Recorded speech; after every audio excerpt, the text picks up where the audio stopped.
Fala galera, eu sou Alberto Lopes Júnior, esse é o canal Porta do Direito. Eu já vou pedir para você se inscrever no canal, ativar as notificações e seguir a gente no Instagram.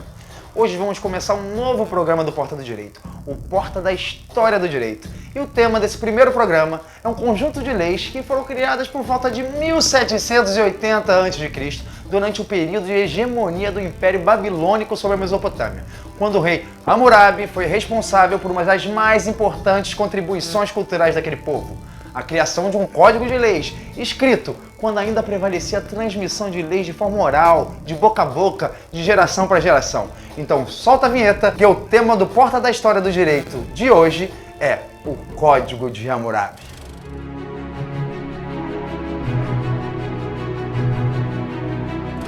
Hammurabi, eu acho que é assim que se fala, rei da Babilônia no 18º século a.C., estendeu grandemente o seu império e governou uma confederação de cidades-estados.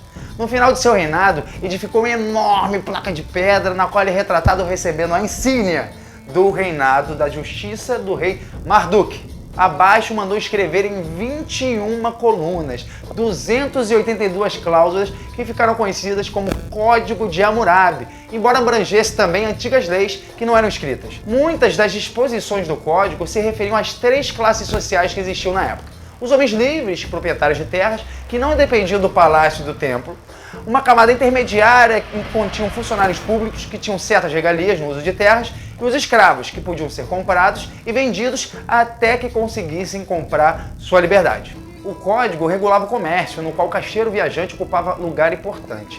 A família, inclusive o divórcio, o pátrio-poder, a adoção, adultério, o incesto, ao trabalho, sendo inclusive o precursor do salário mínimo, das categorias profissionais e das leis trabalhistas. Também regulava a propriedade. Quanto às leis criminais, vigorava a lex talionis. A pena de morte era amplamente aplicada, seja na fogueira, na forca, por afogamento ou empalação. A mutilação era infligida de acordo com a natureza da ofensa. Muita gente acha, até mesmo acadêmicos de direito, que Talião foi uma pessoa malvada, o senhor Talião, que era perverso e mutilava todos os agressores, fazendo com que estes pagassem pelos crimes que cometeram. Mas não é nada disso. Talião, ou talionis ius, é definido como um conceito jurídico, segundo o qual os danos que uma vítima sofreu e seu agressor deve ser atribuído um certo equilíbrio.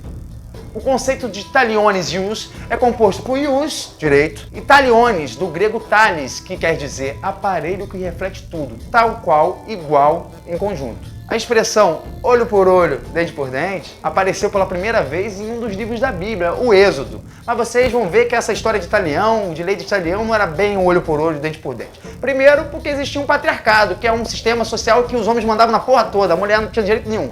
Exemplo, o artigo 143 do Código de Hammurabi. Se uma mulher não for circunspecta, saiu de casa, arruinou seu lar, menosprezou seu marido, ela será afogada. Não existe nenhuma disposição se ocorrer esse contrário, tipo, o homem engravidou a mulher, caiu fora, não tinha nada. A lei de Talião também privilegiava as classes sociais mais abastadas. Vamos ver o artigo 196. Se um homem vazou o olho de um patrício, seu olho será vazado.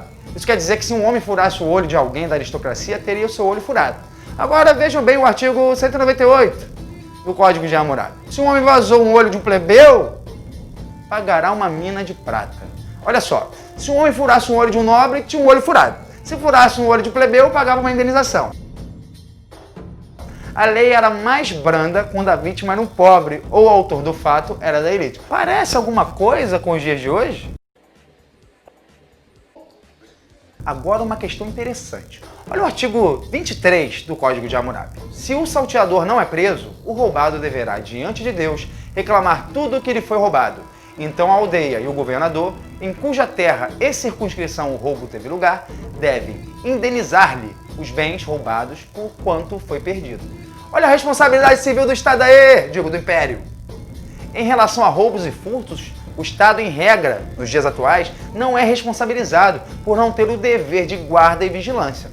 Agora um artigo que é como se fosse uma tabela de honorários médicos, é o artigo 221 lá do Código de Hammurabi. Se um médico restabelece o osso quebrado de alguém ou as partes moles doentes, o doente deverá dar ao médico 5 ciclos. Ciclos era uma moeda de prata da época. Olha só que interessante também o artigo que fala da responsabilidade civil do arquiteto e do engenheiro. É o artigo 229, olha lá.